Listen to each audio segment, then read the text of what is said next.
अस्सलामु अलैकुम वरहमतुल्लाहि वबरकातुह। बिस्मिल्लाहिर्रहमानिर्रहीम। नहमदुहु व नुसल्ली अला रसूलिहिल करीम व अला आलिहि व अस्हाबिहि अजमईन। अम्मा बाद। मोहतरम भाइयों, बुजुर्गों, दोस्तों, कल हमने चैनल पे एक अपना तबसरा अपलोड किए थे। दारुल उलूम देवबंद के साबिक़ शेखुल हदीस हज़रत मौलाना नसीर अहमद ख़ान साहब रहमतुल्लाहि अलैह, उनका पोता शकीली बन गया, झूठे नबी के नरगे में आ गया। तो हमने उसमें यह भी कहा था कि जिन्होंने 32 साल तक बुखारी शरीफ पढ़ाई है उनके पोते का ये हाल हुआ, तो मेरे, तुम्हारे और आम मुसलमानों के बच्चों की हम क्या गारंटी ले सकते हैं। अब देखो, यहाँ पे मैं हमेशा आप लोगों को अपनी औलादों की तालीम और तरबियत के बारे में बताता हूँ, लेकिन मैंने मेरे ख़ुद की औलाद की भी वैसी ही तालीम और तरबियत किया जैसे मैंने मेरे शागिर्दों की तालीम किया, तरबियत किया। मदरसे में पढ़ने वाले मेरे तलाबा या मकतब में पढ़ने वाले मेरे तलाबा, जैसे मैंने उनकी तालीम किया, तरबियत किया, आज मैं आपको वही बताने वाला हूँ कि आप अगर अपने औलाद की तालीम तरबियत एतदाल के साथ में करते हो ना, तो दीन और दुनिया दोनों लाइनों से वो कामयाब होते हैं। अभी जैसे मैं हमेशा मेरे बच्चों की मिसाल देता हूँ, बहुत सारे लोग बोलते हैं कि आप मैं ही करते रहते हैं। भाई, मैं नहीं करते रहता हूँ।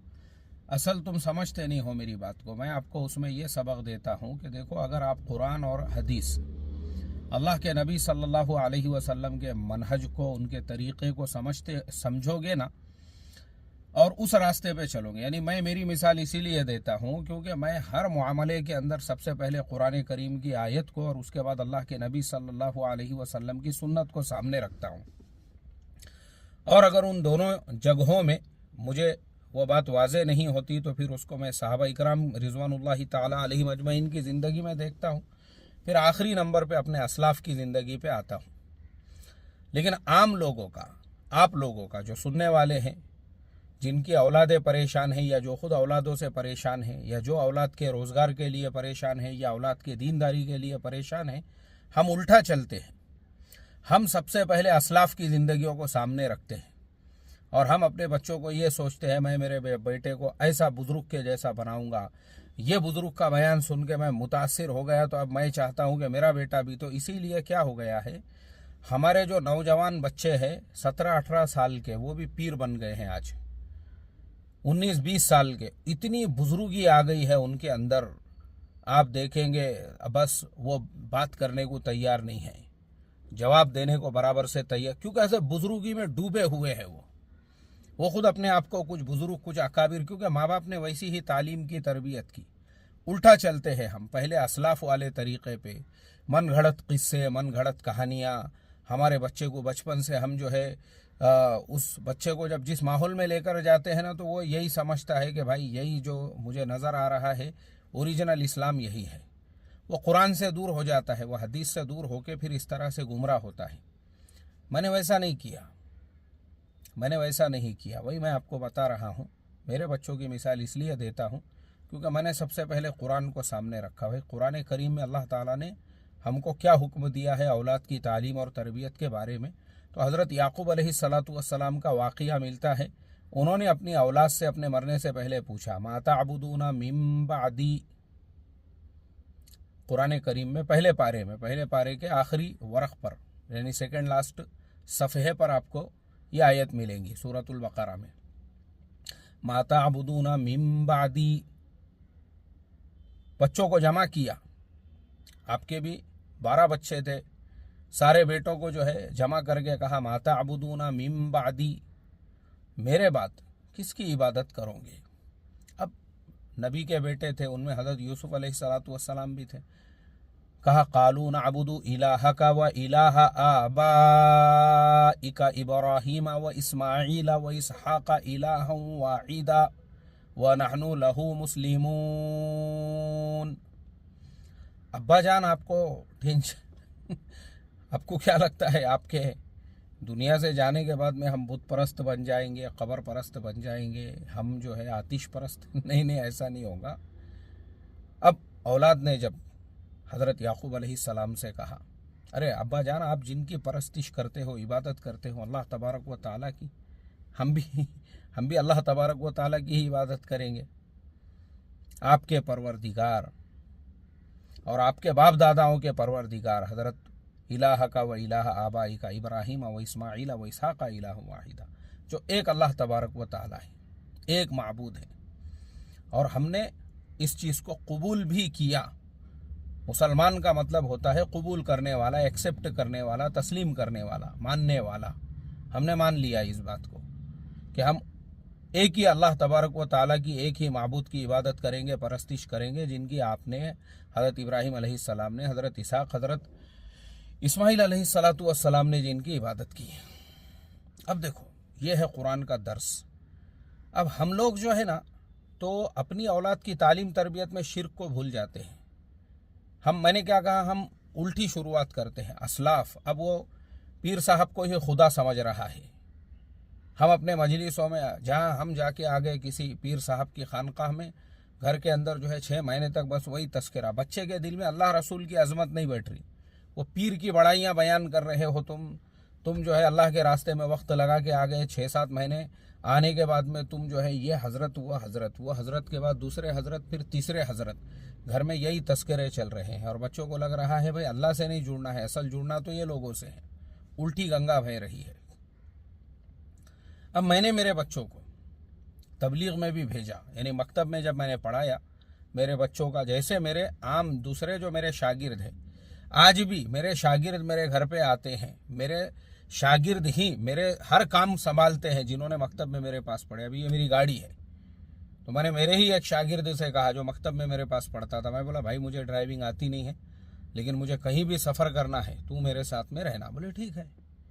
और भी दूसरे भी बहुत सारे शागिर्द हैं मेरे, ऐसा कुछ मसले मसाइल आ गए, मेरे सारे शागिर्द जो है आ जाते हैं मेरे पास में। कौन से शागिर्द? जिन्होंने मकतब में मेरे पास में पढ़ा हुआ है। मेरे बच्चों को जैसे मैंने पढ़ाया उनको मालूम है ना, और मेरे बच्चों के सारे दोस्त भी मेरे मकतब में पढ़ने वाले शागिर्द ही हैं। और बाद में जब वो वेल सेटल हो गए, मेरे बड़े फर्जन के पास काम करने वाले भी आधे मेरे मकतब के शागिर्द हैं, और कम से कम 35 से 40 बच्चों को उन्होंने जॉब से भी लगाया हुआ है, अलग अलग डिफरेंट कंपनियों के अंदर।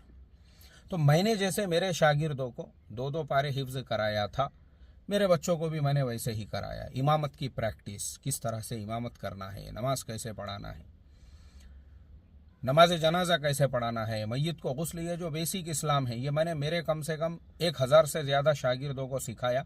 वही मैंने मेरे बच्चों को भी सिखाया। लेकिन साथ में ये भी सिखाया मेरे बच्चों को भी और मेरे शागिर्दों को भी कि याद रखो, तबलीग में भी वक्त लगाना है तुमको, लेकिन तबलीग के जो उसूल है वो सिर्फ जमात की हद तक रखना है, उसको घर के अंदर लेके नहीं आना है। याद रखो ये बात। घर के अंदर शरीयत के मसाइल क्या कहते हैं, अभी जैसे मिसाल के तौर पे जो जमात की शक्ल में तुम वक्त लगा रहे हो, तुम बोलेंगे मैं घर में आके भी वैसा ही करूँगा, कोई ज़रूरत नहीं है घर में आके वो करने की, वो उसूल और वो बयानात। अब तुम घर में आके बोलेंगे अब्बा हमने बयान में सुने कि मोबाइल जो है आप इस्तेमाल करते हो, वीडियो बनाते हो और कैमरे लगाते हो, ये हराम है, ये नाजायज़ है। भाई इसको जमात की हद तक रखो।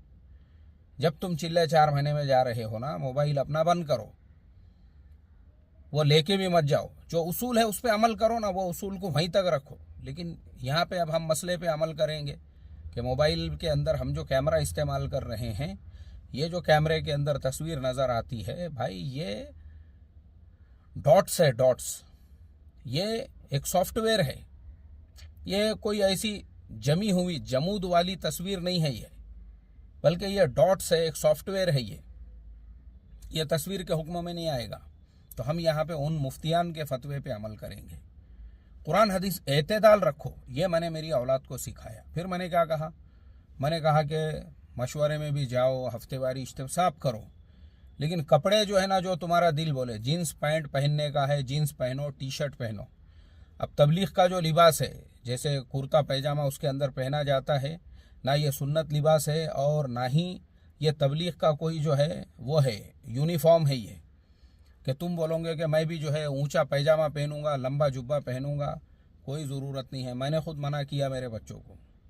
मैंने कहा मैं चलता हूँ तुम्हारे साथ विशाद मेगाल मार्ट में, वहाँ से ली कूपर का जीन्स पैंट लो, वहाँ से एडिडास के, मैंने खुद मदीनतुल मुनव्वरा से शूज़ लेके आया, स्पोर्ट शूज़। टी शर्ट पहनो, मैंने कहा यूनिफॉर्म पहनो, जो फॉर्मल ड्रेस है वैसे कपड़े पहनो, इसलिए कि असल जो है लिबास नहीं है। तुम लिबास कैसा भी पहन रहे हो और तुम्हारे अंदर ही अगर इस्लाम नहीं आया, तकवा नहीं आया, तुमको दीन पता नहीं है और ख़ाली तुमने अपना शोरूम चमकाया हुआ है, कोई फ़ायदे का नहीं है। दिलो खिरद ने कह भी दिया ला इला तो क्या हासिल, दिलो निगाह मुसलमान नहीं तो कुछ भी नहीं। इसलिए मैंने कहा बेटा अपने अंदर इस्लाम को लेकर आओ, अंदर अपने आप को ईमानी एतबार से मजबूत बनाओ। इसलिए मेरे बड़े फर्जंद भी जितना उनको नफ़ा आता है ज़कात के अलावा उसका 10% जो है वो अल्लाह के दीन के ऐसे तकाजे मतलब फिर अपने रिश्तेदार है और बहुत सारे ऐसे दीन के काम होते हैं उसके ऊपर वो खर्च करते हैं हर महीने पाबंदी से। मैंने कहा मैं भी वो करता हूँ, 10वां हिस्सा अल्लाह ताला का, अपनी कमाई का। ये है तकवा, ये ज़िंदगी में लाओ। कपड़े मत बदलो, याद रखो शरीयत के अंदर जो है सतर का ढाकना फ़र्ज है, सतर ढाको। शरीयत के अंदर जो है रेशम पहनना मर्द के लिए हराम है, रेशम मत पहनो। तो लिबास के मामले में गुलू मत करो, ये गुलू है, ये गुलू। अरब लोग भी आज जो लिबास पहनते हैं वो उनके बाप दादाओं से, इस्लाम के ज़ुहूर से पहले का उनका लिबास है अरबों का। उन्होंने इस्लाम कबूल करने के बाद में अपना लिबास नहीं चेंज किए।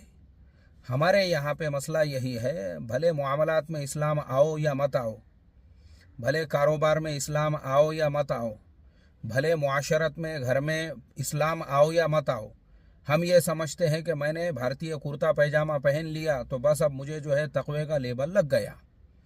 कोई ज़रूरत नहीं है। मैंने खुद मना किया मेरे बच्चों को और मैंने कहा बेटा एतदाल के साथ, एक मुसलमान जैसे होता है उसका दिल और उसकी निगाह ये मुसलमान होना चाहिए। इस्लाम के अंदर ज़ाहिरी चीज़ों से कोई लेना देना नहीं है। हाँ, दाढ़ी अल्लाह के नबी सल्लल्लाहु अलैहि वसल्लम की सुन्नत है, बिल्कुल एक मुश्त जो है आप लोग भी दाढ़ी रखो, दाढ़ी होना चाहिए चेहरे के ऊपर। अब उनकी दाढ़ी ही आहिस्ता आहिस्ता निकल रही है, इसलिए बढ़ रही है, वो आगे हो जाएंगी इंशाल्लाह एक मुश्त भी कुछ दिनों के बाद में। तो इससे क्या होता है, जब आप अपने बेटे को बचपन से ही उसको एकदम मलंग बनाने की ठान लेते हैं, आप उसको बचपन से ही ये सोच लेते हैं कि बस आप बेटा दुनिया से जो है पूरी तरह से। जमात के बारे में भी मैंने एतदाल, मैंने कहा बेटा जब तुमको फुर्सत है तो वक्त लगाने का। 4 महीने जा रहा था मेरा बड़ा लड़का, मैंने उसका बैग घर को लेके आया। मैंने कहा मेरी पूरी ज़िंदगी बेटे तबलीग में गुजरे भी है, तबलीग का काम एतदाल के साथ करने का है, गुलू नहीं करने का उसके अंदर, काम धंधा दे के छोड़ के। मैंने कहा पहले 1 साल जॉब करो और उसके बाद में जो है मैं देखूंगा कि तुम जॉब के अंदर जो है तुम्हारा किस तरह का कॉन्संट्रेट है, तुम किस तरह से मेहनत करते हो, उसके बाद में देखेंगे, बाद में 4 महीने का। देखो ये सारी चीज़ें ज़रूरी हो जाती है, वरना एक नौजवान जो है वो 4 महीने चले गया अभी कॉलेज से डिग्री लेके, उसको ज़ीरो एक्सपीरियंस है, अब वो 4 महीने के बाद वापस आ रहा है और रोज़गार के लिए परेशान फिर रहा है। वो जगह जगह पे इंटरव्यू देने के लिए जा रहा है। अब जगह जगह पे इंटरव्यू देने के लिए गया, वहाँ पे वो लोग बोल रहे हैं भाई डिग्री लेने के बाद ये जो बीच में 4 महीने का गैप है इसको भरो। अब ये 4 महीने का गैप भरो। अब 4 महीने का गैप भरने के लिए बहुत सारे लोग झूठ का इस्तेमाल करते हैं। अब झूठा सर्टिफिकेट ले लिए किसी से, तो भाई जो 4 महीने तुम अल्लाह के दीन के नाम पे निकले थे, फिर तुम्हारी वो मेहनत का और फिर तुम्हारे इस जो है झूठे सर्टिफिकेट का, तो ये बेईमानी हो गई। मतलब तुम इसको जो है इसको गैर इस्लामी अमल नहीं समझ रहे हो।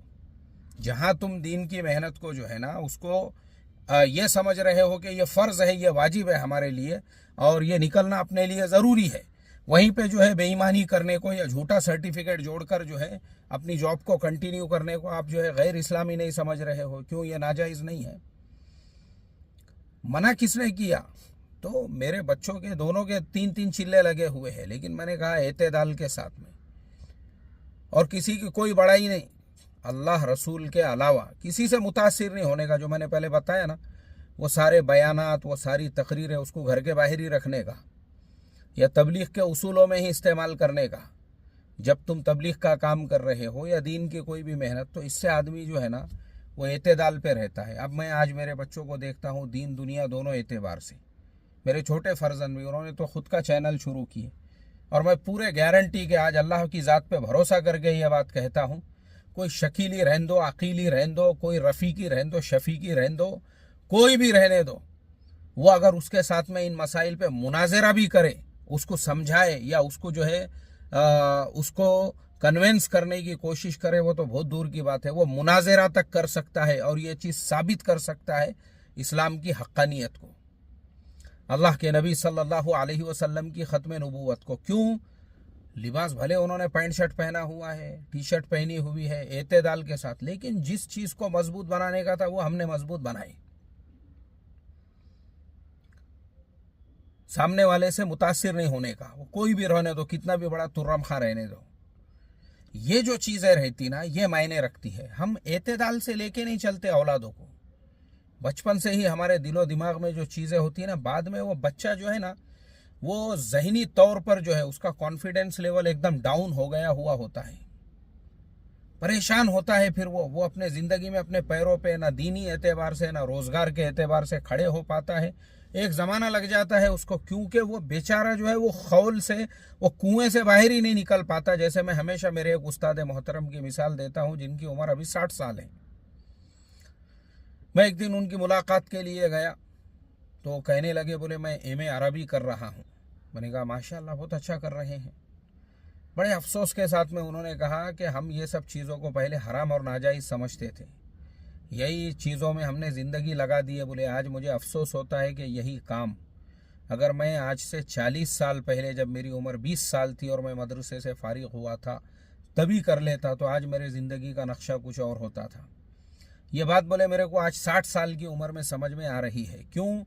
क्योंकि जब वो पढ़ के निकले ना, तो उनको ज़हनी तौर पे इतना ज़्यादा उनका कॉन्फिडेंस लेवल दुनिया के एतबार से, दुनिया के लोगों के साथ में रेटा राटी के एतबार से, ठोका ठाकी के एतबार से, मारा मारी के एतबार से, और दुनिया में किस तरह से आपको भेड़ियों के दरमियान में उनसे मुकाबला करते हुए आगे बढ़ना है, वो सब के मामले में कॉन्फिडेंस लेवल इतना लो, इतना लो, इतना लो कर दिया जाता है। वो बेचारा जो है ना, दुनिया में अपने पैरों पे खड़े ही नहीं हो पाता है। उसको वो लेवल तक जाने तक देखो उनके ज़िंदगी के 40 साल गुजर गए, और ये बात उनको समझ में आई 60 साल की उम्र में।